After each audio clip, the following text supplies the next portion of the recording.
Gérald Darmanin, clairement, c'est un échec de sa méthode.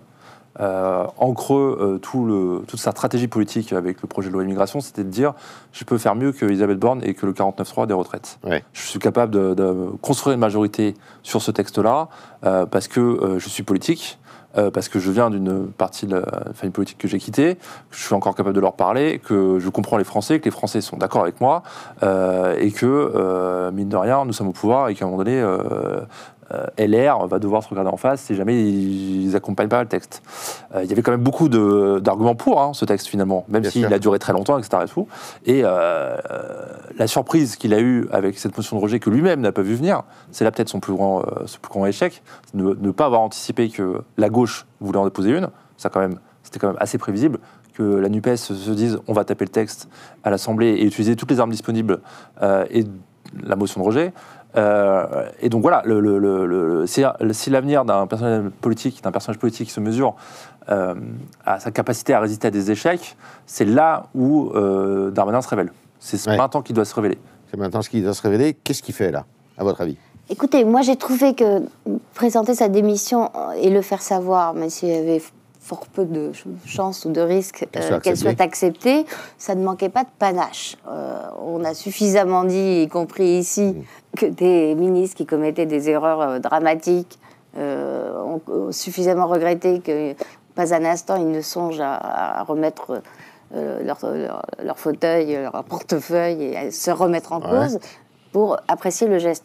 Malheureusement, il l'a immédiatement gâché en disant « Certes, j'ai échoué, c'est mon échec, mais c'est la faute de la droite qui n'a pas hésité à...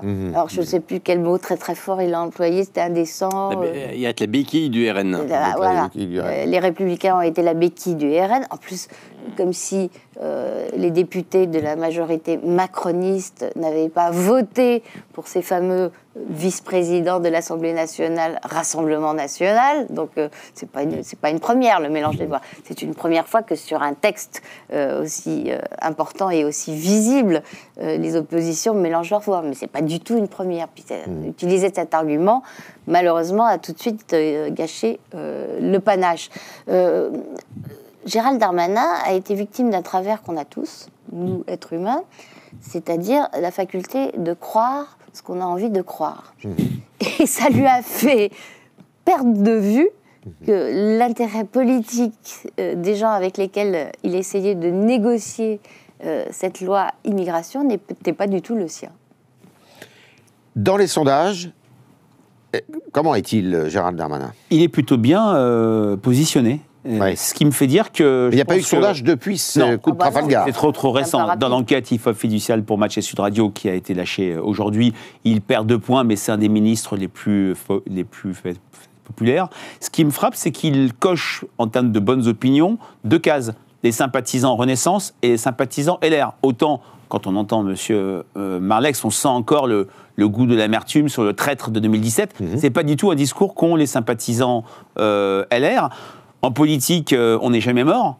On n'est jamais mort. Le mentor de Gérald Darmanin, Nicolas Sarkozy, a quand même connu des échecs autrement plus importants, 95, 99, les élections européennes, pour tout de suite enterrer Gérald Darmanin. Moi, ce qui me frappe quand même, c'est que la veille de cet échec, ou l'avant-veille, dans une interview chez Brut, chez vos confrères de Brut, il a quand même fait un pas, non pas en fait, d'allégeance, mais un pas de soutien à Édouard Philippe. Il avait peut-être intériorisé les choses, mais il a déjà mis... il a un peu remisé ses ambitions présidentielles qu'il avait quand même laissé entendre au moment de l'été dernier. En tout cas, ce qui me frappe, c'est une capacité un peu insubmersible. Malgré l'affaire du Stade de France, il n'a pas particulièrement chuté. Il arrive à donner, comme je disais, avec ses différentes moyens de communication, il montre qu'il agit sur l'immigration clandestine, sur la délinquance. Il a un crédit qui n'est pas négligeable, mais effectivement, à court terme, il est affaibli. Sa voie de recours, c'est l'idée que ce texte repasse très vite et qu'il ferme la parenthèse de cette motion de rejet. 2027 ? 2027, c'est loin, c'est très loin. Je pense que le jeu reste totalement ouvert pour tout le monde. Bon, tout le monde l'a dit. Je pense que le test pour un politique, c'est pas le nombre de chutes, mais sur la manière dont il se relève d'une chute. Et c'est vrai que dès hier, proposer sa démission. Je suis entièrement d'accord avec Judith, ça avait du panache. Dès ce matin, être dans un commissariat dans le Val-de-Marne pour dire, voyez, je suis toujours à ma tâche. Bon, c'est une image, mais voilà, les images ont du sens et il fallait le faire. On voit bien que lui, il voulait aussi pousser une solution la plus rapide possible avec la CMP, là où Elisabeth Borne aurait préféré prendre plus de temps et laisser passer Noël. Donc voilà, il va se remettre sur son cheval et on verra à la fin comment les choses se jouent. Bon. Il y a une question malgré tout, j'entends ce que dit Frédéric sur la relative bonne image de Gérald Darmanin, y compris dans l'électorat de droite, mais il n'est pas non plus totalement mauvais pour un ministre, surtout à l'intérieur, de sortir de son ministère avec un bilan. Alors là, oui, et le bilan est faible. Malgré tout, pensons à cette séquence, ça fait maintenant plus de 3 ans, oui, depuis juillet 2020. Qu'il est ministre de l'Intérieur. Donc ça fait 3 ans et demi maintenant. Il entre dans la série des ministres de l'Intérieur un peu durable. Qu'est-ce qu'on retient ? On retient des épisodes, le Stade de France, on retient des clashs. Ils sont négatifs. Oui, bien sûr. Bon, l'échec de la dissolution des soulèvements de la Terre, il y a ça aussi. Voilà, et là encore, je ne sais pas pourquoi il s'est lancé dans cette histoire de dissolution d'un mouvement qui s'appelle Academia Christiana, qui n'a que le tort d'être un peu traditionnaliste sur les bords, mais qui, à ma connaissance, n'ont pas encore de mort sur la conscience. Bon, est-ce qu'il avait besoin, dans la séquence actuelle, de rajouter cette... Alors, quand on en parle aux proches de Darmanin, à l'entourage, comme on dit, en fait, il explique que, même en cas d'échec, soulèvement de la Terre, par exemple, ou alors quand il a expliqué que tel assassin, qui était en fait un étranger arrivé en France à moins de 13 ans, alors qu'il avait moins de 13 ans, aurait pu être expulsé, contrairement à ce qu'il a dit. Il a reconnu qu'il avait fait une erreur. Lui pense que le discours est performatif en lui-même et que les gens ne retiennent pas qu'ensuite, ça ne s'est pas produit. Il croit au discours. Il y a un petit côté sarkozyste là, non ? D'aucuns pourraient traduire, il prend les gens pour des imbéciles. Pour pas dire plus. Alors, donc voilà, alors après, le pas de... Gérald Darmanin reste avant tout un politique. Bon, et je pense que cette petite phrase, qui n'est pas innocente sur Édouard Philippe, il a compris qu'il a fait un moment où il n'était pas en situation de pousser son avantage. Bon. Il avait tenté cet été, et puis il a été rattrapé très vite par la patrouille, donc il a dû se mettre en retrait. Je pense qu'au fond de lui-même, Gérald Darmanin ne croit pas Édouard Philippe capable de mener une campagne présidentielle.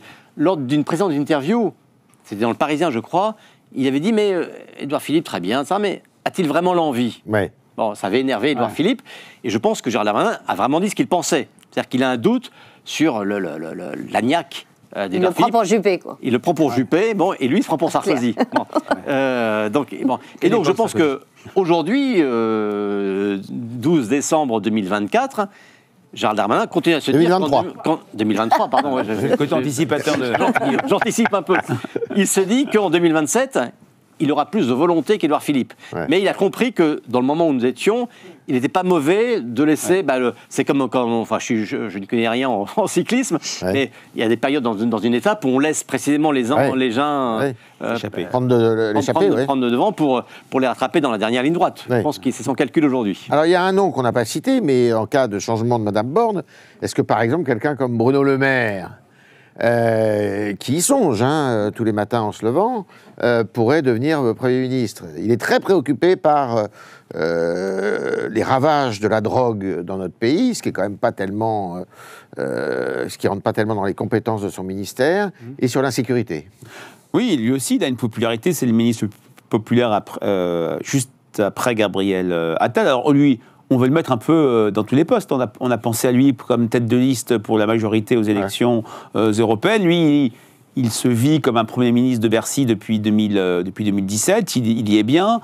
S'il a une ambition présidentielle plus ou moins forte, est-ce qu'aller à l'enfer de Matignon, la case Matignon est gagnante ? Ça a été dit tout à l'heure, ça n'a jamais été le cas. Maintenant, attention, un changement de Premier ministre, il y a toujours une dimension de surprise. On avait enterré Mme Borne avant l'été, elle est restée. Est-ce qu'Emmanuel Macron ne va pas s'en contenter ? Elle protège le président de moins en moins. Parce que Emmanuel Macron, quand même, moi, ce qui me frappe quand même dans la séquence la plus récente depuis ces 3-4 derniers mois, très exposé. C'est l'exposition et quand même un affaiblissement dans l'opinion assez spectaculaire du président de la République, avec cette grille de lecture d'inaction, l'idée qu'il y a une vraie déconnexion, puis des erreurs, l'allumage des bougies de Hanouka à l'Élysée, enfin toute une série de choses qui fait dire aux observateurs qu'il a perdu la main et que la fin de règne est là. Est-ce qu'une des manières de reprendre la main, et il a parlé, alors de manière un peu mystérieuse, des journalistes du Monde, je crois, d'une initiative très forte au mois de janvier. Oui. Bon, attention au pétard mouillé, mais